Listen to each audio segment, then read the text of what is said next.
Bien, vamos a abrir nuestras Biblias en el libro de Romanos, capítulo 3, por favor. Romanos, capítulo 3.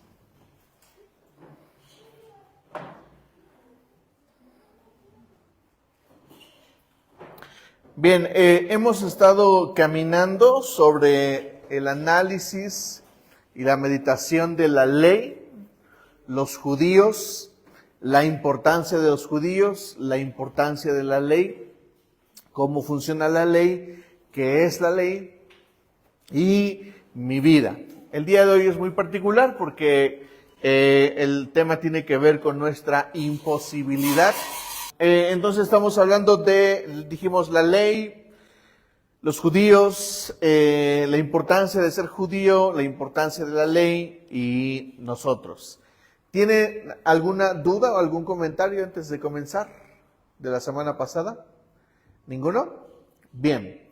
Entonces, Dulce, dinos en tus propias palabras, ¿para qué nos sirve la ley?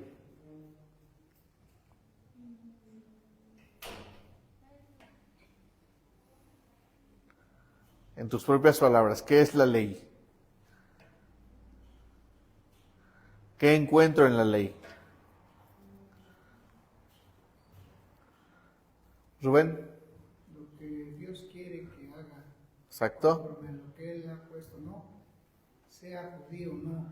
Porque puede ser judío, si no sigue la ley, yo, una persona normal que sigo la ley, soy más cercano a Dios, no porque estoy siguiendo la ley. No necesariamente tengo que ser judío para. Exacto. La ley proviene del corazón de Dios y la ley me revela que está bien, que está mal, y cuando yo peco, obviamente me revela en qué estoy pecando. ¿Sí? ¿Quedamos claros en eso? ¿Por qué son importantes los judíos? Georgina, danos una idea. Es el pueblo escogido de Dios. Respecto de la ley, ¿qué podrías decir acerca de la importancia de los judíos?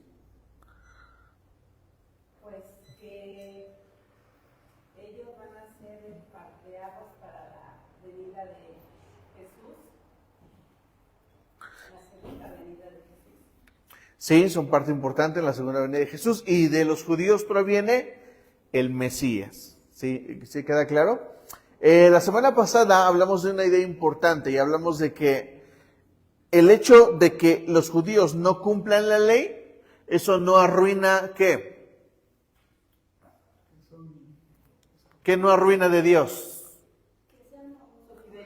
Su fidelidad. Dios sigue cumpliendo su palabra, Él sigue siendo fiel a su ley, y no importa que no se cumpla, eso no impide que Dios siga funcionando o siendo fiel a su palabra, ¿de acuerdo? Entonces Dios sigue cumpliendo la ley. Bien, vamos a leer por favor los versículos, capítulo 3, a partir del versículo 9, por favor. Romanos 3, a partir del versículo 9. Bien, dice así, comienza esta sección. Dice, ¿a qué conclusión llegamos? ¿Acaso los judíos somos mejores? De ninguna manera. Ya hemos demostrado que tanto los judíos como los que no son judíos están bajo el pecado.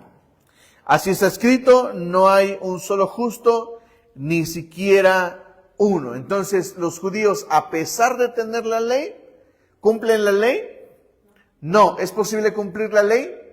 No, es imposible. Nadie jamás ha cumplido toda la ley. Jesucristo la cumple, y no solo la cumple, además Jesús es portador de la aplicación de la ley, es decir, sobre Él se aplica la ley.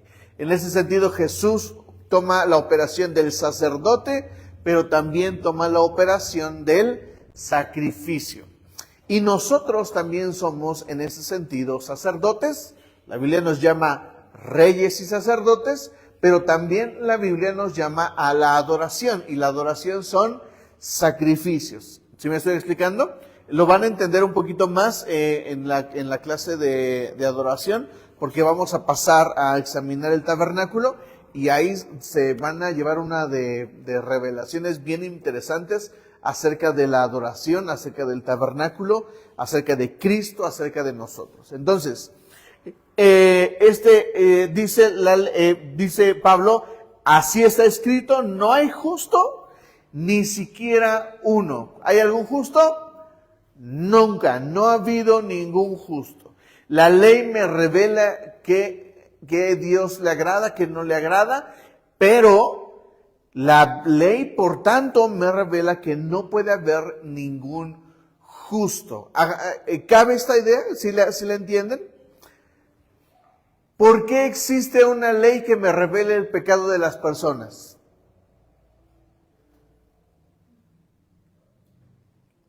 Piénsenlo. ¿Por qué existe una ley que me revele el pecado de las personas? Porque no se cumple la ley. Más profundo. Sí, están bien sus respuestas, pero vamos más profundo. ¿Por qué existe una ley que me revele el pecado del mundo? Para conocer al Salvador. Sí, está bien, pero vayan más profundo. Está bien. Porque la ley se hizo para cumplirla. Porque la ley se hizo para cumplirla. Va por ahí. Pero no la cumples, entonces se muestra el pecado. Exacto. Porque la ley me revela que si existe una ley, entonces, ¿qué pasa? ¿Cómo está calificando todo el mundo? Como pecador.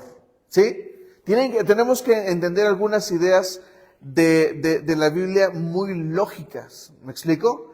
No necesito llegar a pensamientos profundos ni agarrar el hilo negro de la Biblia. No. Necesito abrazar ideas, pero necesito no conflictuarlas o no encontrarlas complicadas de responder. Necesito encontrarlas lógicas. ¿Me explico? Entonces piénselo. ¿Por qué hay un semáforo que me dice alto? Exacto, porque yo tengo que considerar que tengo que... Exacto, ¿me explico? ¿Por qué la luz está en amarillo? Exacto, así es. Entonces, ¿por qué existe una ley que revela al mundo pecador? Pues porque el mundo es pecador. Así de simple, lógica. ¿Me explico? Entonces, en ese sentido, el mundo es pecador y debemos de comprender esta cosa. No hay justo.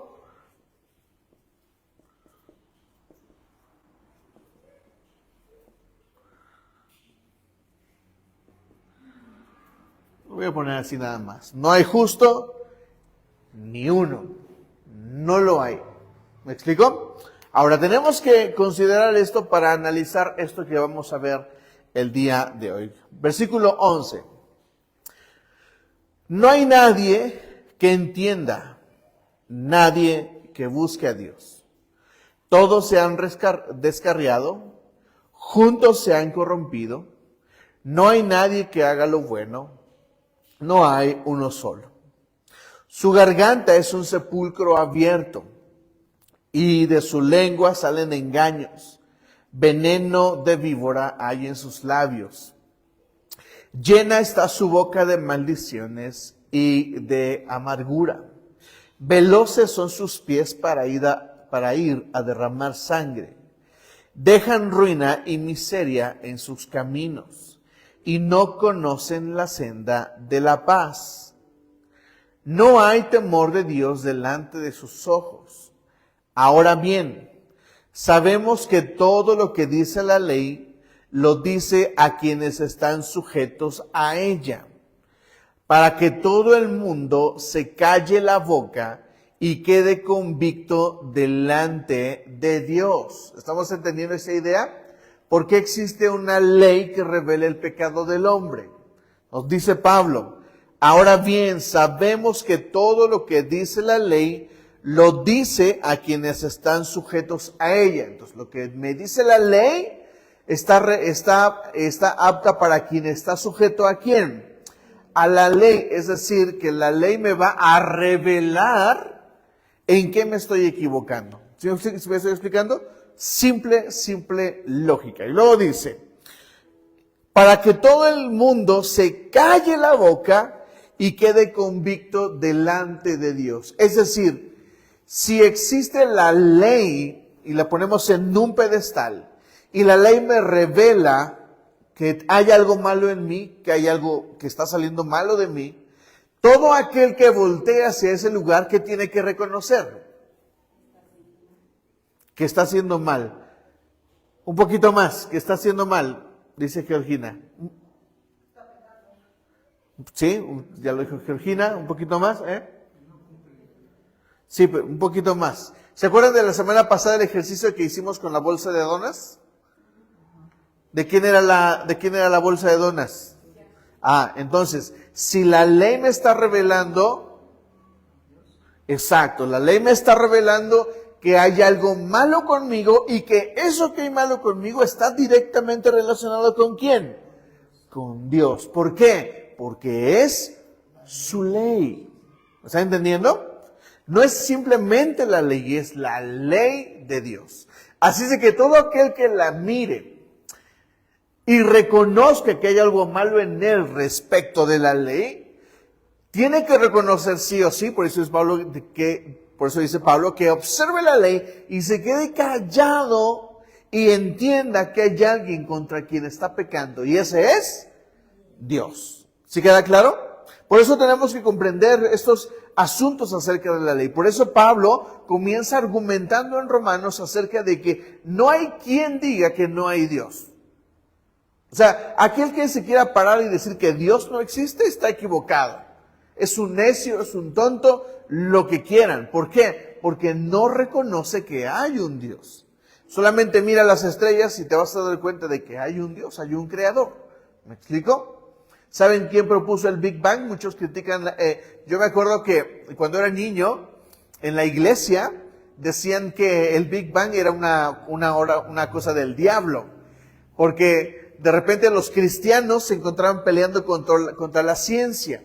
Lo cierto es que la ciencia está unida a la creencia de Dios. Por eso el Big Bang fue propuesto por un sacerdote. El hombre, el científico que propuso el Big Bang, fue el sacerdote, porque el sacerdote se dio cuenta de que de algunos detalles del universo. Por ejemplo, que el universo se está expandiendo. En los telescopios se ha visto que el espacio tiene esta forma. Estas son todas las estrellas. Y el espacio es decir, la zona negra que existe y la parte donde están las estrellas comienzan desde un punto. ¿Qué les dice esto? Que hubo un inicio. Y la ciencia dice que el espacio se está expandiendo. El espacio se expande a pasos agigantados, a velocidades que no nos podemos imaginar. Entonces, la misma estructura del espacio propone a un creador. ¿Me estoy explicando? Entonces, hablando de la ley, bajemos abajo, hablando de la ley, cuando yo quebranto la ley, cuando yo conozco la ley, cuando analizo la ley y veo que en algo estoy pecando o que en algo estoy mal, no solamente entiendo que estoy pecando, sino que estoy pecando contra Dios, porque la ley es de Dios. ¿Sí queda claro esto? Bien, entonces terminamos el pasaje para pasar al análisis. Dice, por lo tanto, versículo 20, por tanto, nadie será justificado en presencia de Dios por hacer las obras que exige la ley. Nadie. Nadie será justificado en presencia de Dios por hacer las obras que exige la ley. Más bien, mediante la ley, cobramos ¿qué? Conciencia del pecado. Y tenemos que entender que la ley, en un sentido de cumplimiento, se realiza cuando yo tengo a Cristo en mí. Cuando el Espíritu Santo ha venido sobre mí. ¿Se acuerdan de un pasaje que leímos de los profetas? Cuando la palabra dice que escribiré mi ley, ¿dónde? En sus corazones. ¿Eso significa dónde? En la mente y en el corazón, mente y corazón, ¿me explico? De esa manera podemos llegar a ser mejores. Pero mientras sucede eso, la ley me sirve únicamente para cobrar ¿qué? Conciencia. ¿Conciencia de qué? De pecado contra quién? Contra Dios. ¿Me explico? Hay muchas cosas entre la iglesia que se consideran pecado y no lo son. Por eso la iglesia tiene que aprender a crecer en su desarrollo del análisis de la Biblia. Tiene que entender que hay cosas que ciertamente son pecado, pero hay otras que sinceramente no lo son. Por ejemplo, en la iglesia tradicional donde yo crecía, siempre tenías que llegar a la iglesia con velo y con falda para las mujeres. ¿Me explico? Y si no lo llevabas, estabas cometiendo pecado. ¿Me explico? El asunto es que nadie preguntaba, ¿y por qué? ¿Me explico? A veces parecemos máquinas haciendo cosas que nadie nos pidió, que a un cuate se le ocurrió. Por eso, para de sufrir, te vende el agua bendita. ¿Me explico? Y casi si no la compras, ¿qué estás qué? Pecando. ¿Ven? Cosas absurdas. ¿Me explico? Por eso tenemos que tener una doctrina equilibrada y yo tengo que saber perfectamente qué es pecado y qué no. ¿Me estoy explicando? Por eso yo necesito acudir a mi pastor y preguntarle, pastor, ¿esto es pecado? ¿Me explico? Porque hay cosas que no lo son y aún así muchos insistimos en señalarlas como pecado. Cuando yo estoy fuera de la ley pecando, Dios me puede perdonar si me arrepiento. Como en el pasaje que mandó al que se comió el pescado, que no quería ir por miedo, y que lo mandó a que les dijera que los iba a destruir como a Sodoma, ¿no? Como a Gomorra. A Jonás. Ajá, Jonás. Y Jonás va y les dice, Dios está enojado y los va a destruir si no se arrepienten. Todo el pueblo se arrepiente. Dice, estamos pecando porque adoraban dioses y todas esas cosas que Dios no quería. Sí. ¿No? Entonces, Dios les dijo de plano, los voy a destruir igual que aquel por malos, por no cumplir todo eso.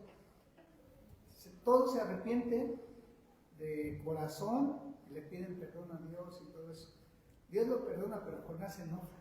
Le dice, ¿eso me mandaste?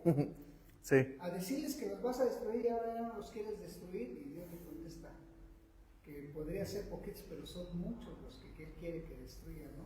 Sí. Lo que Dios realmente quiere es que vean la ley que ahí está y que arrepintiéndose y siguiendo lo que Él quiere, pueden tener perdón y se arrepienten de corazón, ¿no? Exacto. Pues ese pasaje es bonito porque digo, se enojó Jonás, pero Dios le dio la lección de por qué los perdonaba, ¿no? Exacto. Sí. Muchos se colocan en la mesa del juez tratando de juzgar a otros por sus pecados. Sí, ¿Y qué leímos la semana pasada o antepasada? ¿Se acuerdan? sí que no podemos juzgar. Tú que juzgas, Puede ser igual. tú que condenas, te estás condenando a ti mismo, porque te crees perfecto. ¿Me estoy explicando? Sí. Bien, el pasaje de hoy tiene que ver con, y tenemos que tener conciencia de esto, por eso hago esta cosa. La ley entonces sirve para hacer ¿qué? Conciencia. Entonces, hoy necesitamos hacer conciencia de esto, de mi imposibilidad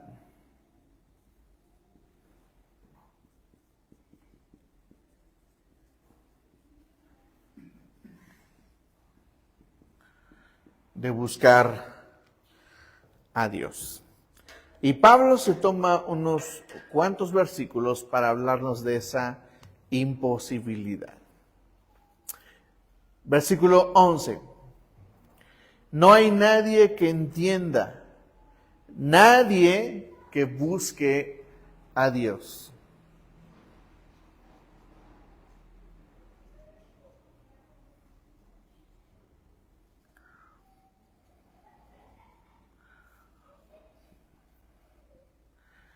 por mí mismo soy incapaz de buscar a Dios. El hombre comprende que hay algo malo en él.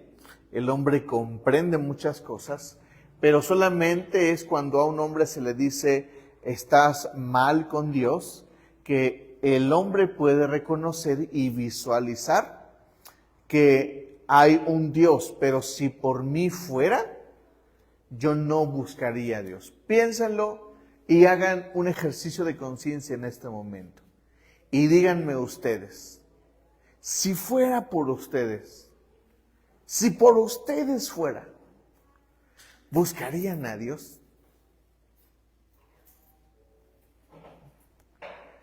Si no hubiera existido quien les invitara a la iglesia, quien les llamara, ¿buscarían a Dios?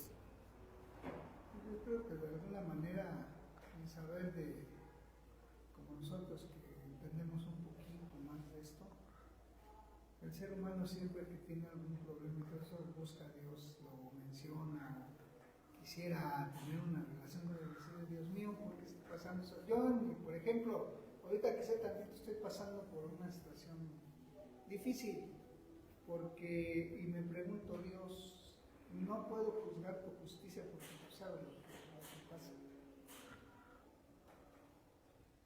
La semana pasada murió mi cuñado, mis cuñados. Okay. Y ellos son católicos y están en los novenarios. Y ahorita están velando a su hijo. Se accidentó en estos días de novenario y murió ayer y lo están velando en este momento. Entonces yo Te preguntas, oré y le dije a Dios, tu justicia, como dice el pastor, no la puedo juzgar o algo, porque tú eres justo, ¿no? No sé por qué pasó esto. Pero bueno, tus caminos son infinitos y tú sabes. Igual y no sé por qué pasó, pero tenía que pasar.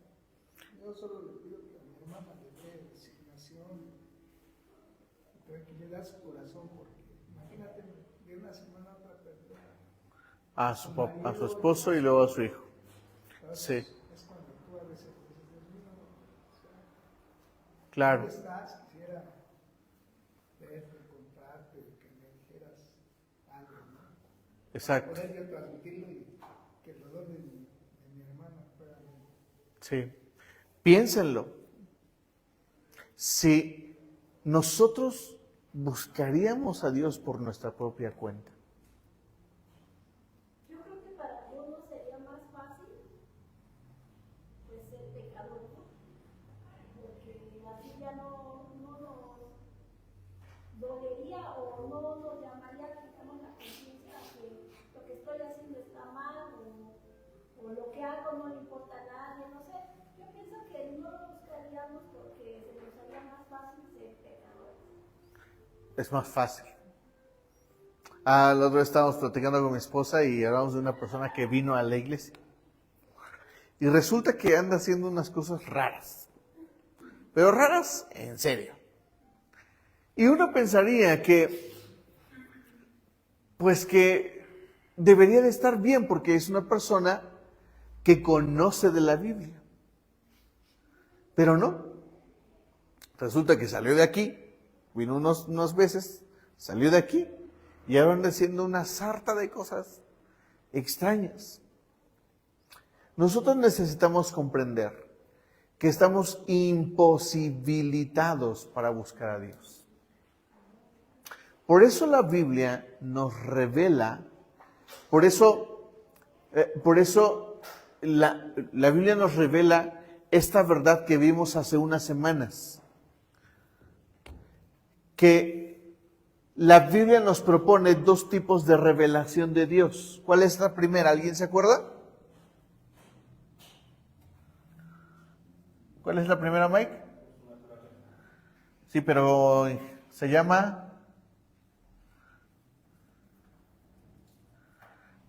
revelación general. Es decir, estoy imposibilitado para encontrar a Dios, pero si en algún momento yo quisiera encontrarme con Él, La naturaleza es una ¿qué? Una revelación de Dios. En otras palabras, Dios me está... Exacto. Pero si fuera por mí mismo, yo no podría. Muchas veces les he explicado este ejercicio. Supongamos que me voy a casar, porque este es el ejercicio de la santidad de Dios y de la justicia de Dios. Supongamos que me voy a casar. Mi traje es negro, pero el de Miriam es blanco. Y de repente su sobrina o un niño de la iglesia o cualquier conocido va a la mesa de dulces, de chocolates, y come chocolates y se los embarra. Y luego llega con Miriam y le dice, tía Miriam. No, de repente llega Mateo, Miriam. ¿Qué creen que haría Miriam? ¿Se deja abrazar por él? No, primero, hasta para allá. Bueno, esa es la santidad de Dios. Dios, no es que Dios no quiera estar cerca de mí. Dios quiere estar cerca de mí, pero no puede. ¿Por qué? Porque estoy manchado. ¿Por qué? Por el pecado. ¿Entienden? Esa es la santidad de Dios. Y la Biblia dice que el pecado fue pasado de un hombre ¿a quién? A todo el mundo. El pecado de Adán nos contagió a toda la humanidad.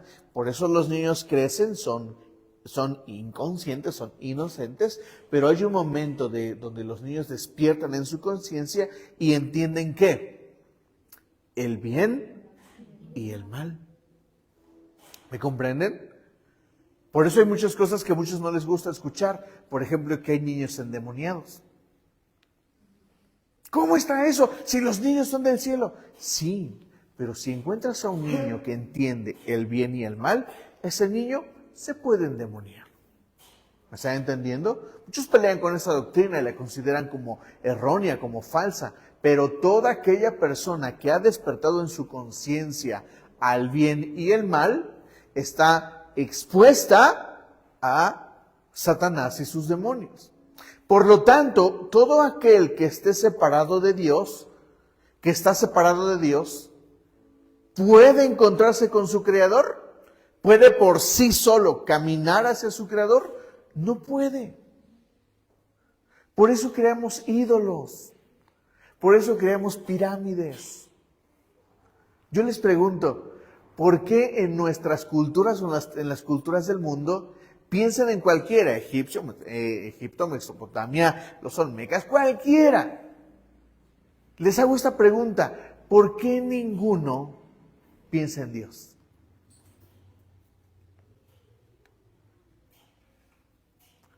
Porque el hombre está imposibilitado. ¿Por qué los judíos que son el pueblo de Dios tienen a Dios? Pues porque Dios fue con Abraham y se le reveló. Si Dios no se le hubiera revelado a Abraham, ¿ustedes creen que tendríamos pueblo judío? No. ¿Me comprenden? Entonces el hombre está imposibilitado para buscar a Dios. El hombre por sí solo no puede buscar a Dios. Versículo 12 dice, todos se han descarriado, juntos se han corrompido. No hay nadie que haga lo bueno, ni uno solo. Entonces, esta imposibilidad del hombre es todos corrompidos. Nadie puede.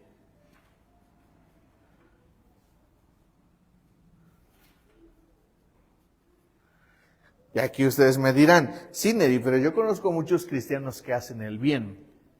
Yo no estoy hablando de esa bondad. Estoy hablando de la bondad que nos revela ¿quién? Sí, pero su ley. ¿Me estoy explicando?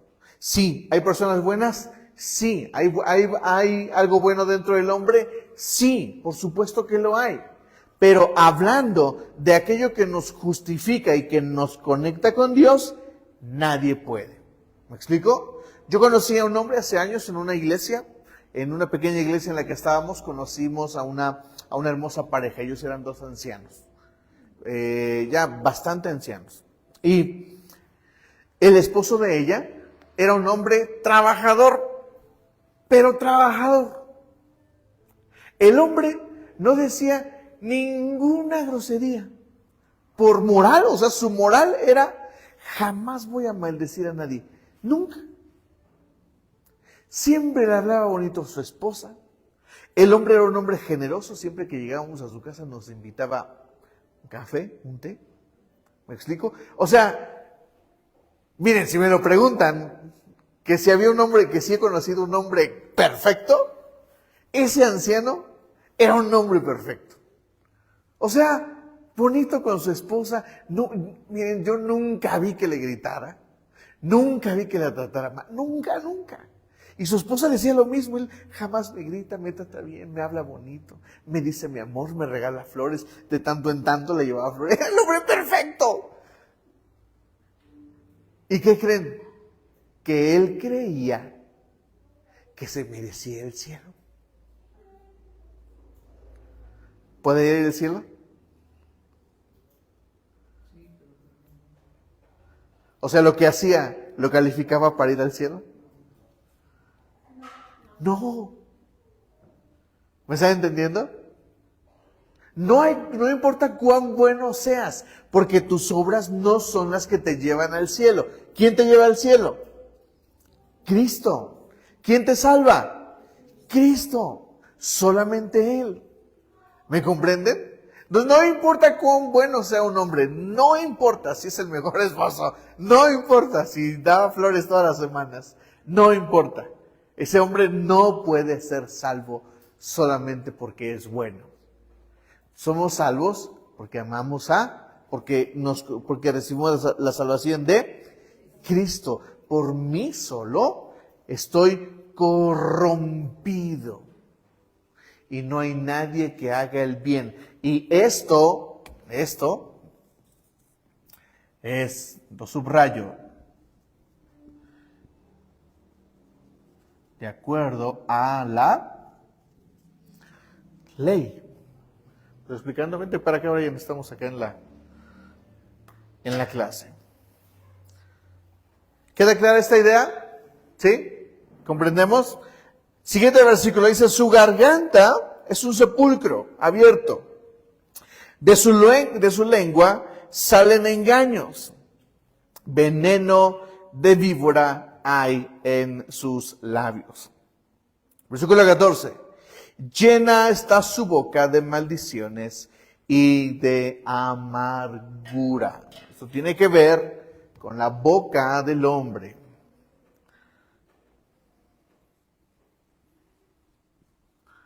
Su boca maldice.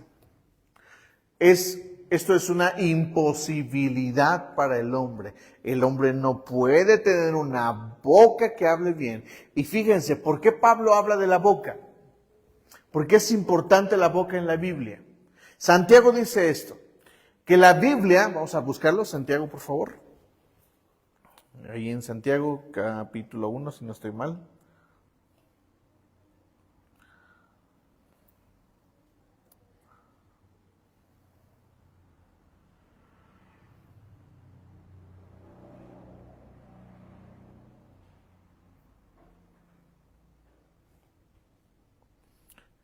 Santiago 3, hermanos míos, no pretendan muchos de ustedes ser maestros, pues como saben, seremos juzgados con más severidad.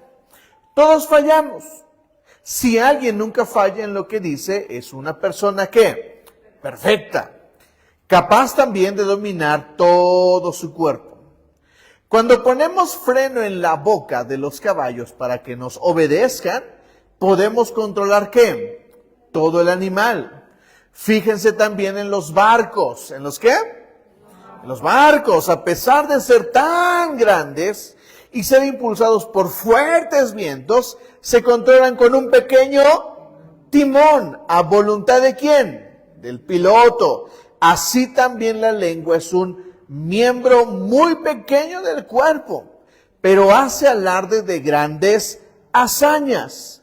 Imagínense qué gran bosque se incendia con tan pequeña chispa. También la lengua es un fuego, un mundo de maldad entre nuestros órganos. Contamina todo el cuerpo y incendia por el infierno.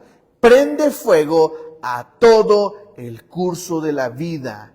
El ser humano sabe domar y en efecto ha domado toda clase de fieras, aves, reptiles y bestias marinas. Pero nadie puede domar la lengua. Es un mal irrefrenable, lleno de ¿qué? De veneno mortal. Y luego presten atención a esto. Con la lengua bendecimos a nuestro Señor y Padre, y con ella maldecimos a las personas creadas a imagen de Dios. De una misma boca salen bendición y maldición. Hermanos míos, esto no debe de ser así. ¿Puede acaso brotar de una misma fuente agua dulce y agua amarga? Hermanos míos, ¿acaso puede dar aceitunas una higuera o higos una vid? Pues tampoco una fuente de agua amarga puede quedar dulce. Dice Santiago que es imposible para el hombre ¿qué? Domar su lengua. Y dice que si tú puedes domar tu lengua, ¿qué puedes domar? Todo el cuerpo. ¿Quieres verte mamey? Controla tu lengua. ¿Me estoy explicando? Es imposible para el hombre domar su lengua. Santiago lo dice otra vez. Pablo no lo está diciendo ahí. Santiago lo está diciendo otra vez. Y dice que nuestra boca es un infierno. ¿Les ha pasado que han dicho cosas y luego dicen, no lo quise decir? Nel, sí lo quisiste decir. No es cierto que digas, no lo quise decir. Sí lo quisiste decir. ¿Qué dijo Jesús? De la abundancia del corazón, habla la boca. Así es que no digas que no lo quisiste decir. Sí lo quisiste decir con todas las palabras y con todo lo que dijiste. Porque es el reflejo de lo que hay ¿dónde? Dentro de nosotros. Por eso es imposible domarla. Porque lo que hay dentro de mí siempre hablará mi lengua. ¿Me está entendiendo? Entonces estamos imposibilitados para domar la lengua. Y esto me tiene que hacer entender que estoy imposibilitado. Lo que estamos meditando hoy es que yo, por mí mismo, estoy imposibilitado para buscar a Dios. No puedo, si por mí fuera, yo me lanzo. Piénsenlo, les voy a decir una cosa en este momento. Se lo voy a plantear solo como idea. Si alguien sale de aquí de la calle y te encuentras a un hombre o una mujer X y te da una bolsa llena de dinero, a cambio de algo, ¿cuántos la recibiríamos?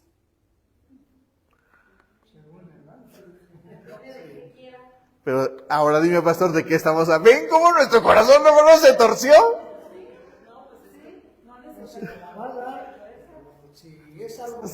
¿Se están dando cuenta?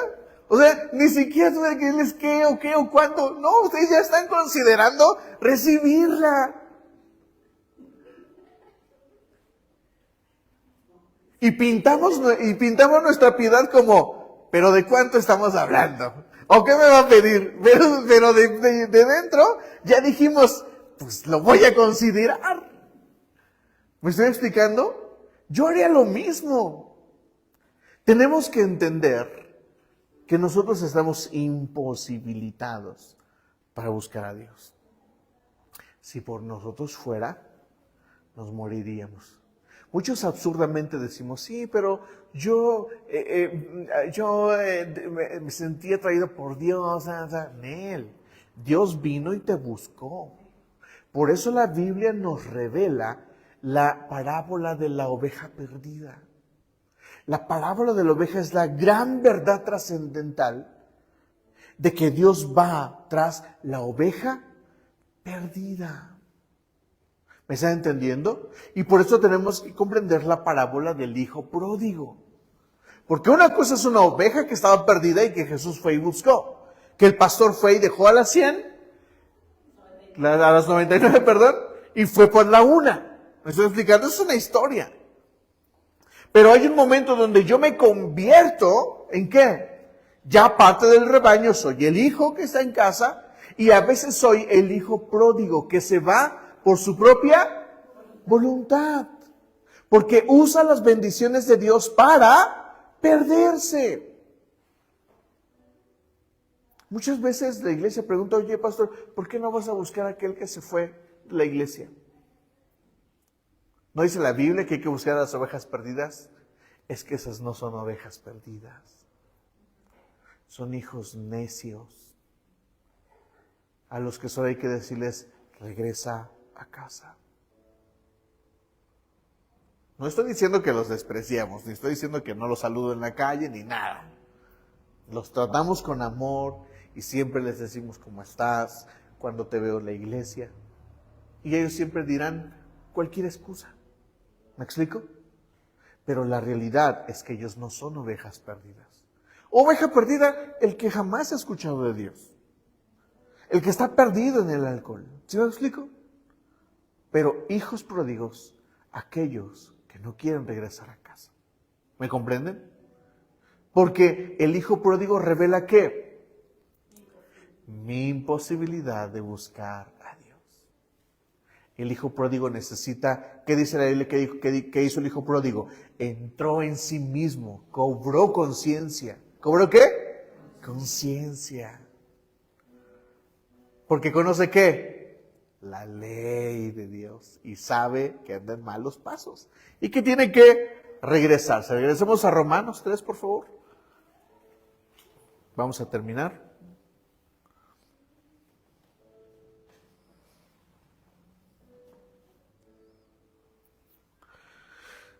Dice, veloces son sus pies para ir a derramar sangre. Dejan ruina y miseria en sus caminos y no conocen la senda de la paz. Entonces, estamos imposibilitados para buscar a Dios y siempre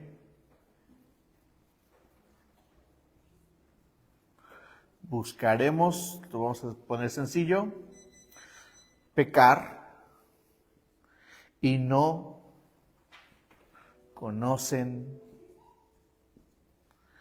la paz. Estamos tan imposibilitados de caminar hacia Dios que lo que haremos siempre será ¿qué? Ir a pecar. Siempre. Yo necesito que el Espíritu Santo fructifique en mí santidad. Que el Espíritu Santo fructifique en mí el famoso fruto del Espíritu. Porque cuando Él fructifique en mí ese fruto, entonces puedo caminar en pos de la santidad. Y luego dice esto bien interesante, no conocen la senda de la paz. Pueden tener todo. Pueden tener dinero, pueden tener placeres, pueden tener propiedades, pueden tener drogas, pueden tener lo que quieran, mujeres, hombres, lo que sea, pero quien camina hacia el pecado jamás tendrá verdadera paz. Jamás la tendrá. Eso es un hombre imposibilitado de conocer a Dios. Luego dice el versículo 18, no hay temor de Dios delante de sus ojos.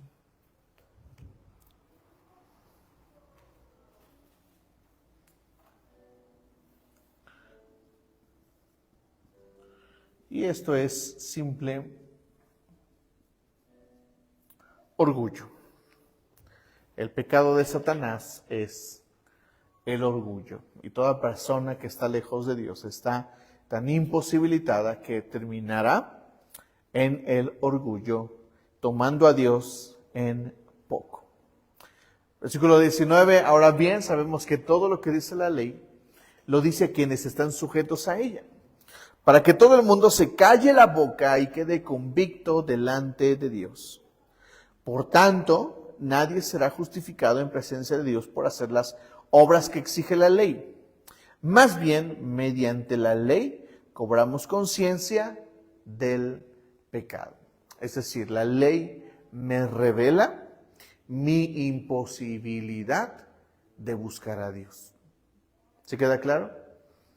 Yo no podría encontrarme con Dios. Yo necesité que alguien me hablara de Él.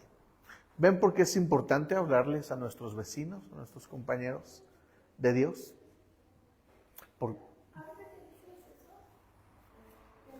Donde trabajo con una chica que luego compro un desayuno, luego la escucho escuchando alabanzas y le pregunté que si era cristiana. Me dijo no, pero es que yo anduve muy mal, me volví drogadicta, alcohólica, casi perdí a mis hijos y pues mi marido era igual y nos separamos. Pero por mi propia cuenta empecé a buscar de Dios porque me sentía más tranquila así. Ahí fue porque Dios la buscó a ella. Siempre. Siempre. El hombre no puede buscar a Dios por sí solo. Siempre querremos ir a estrellarnos contra la pared. ¿Por qué?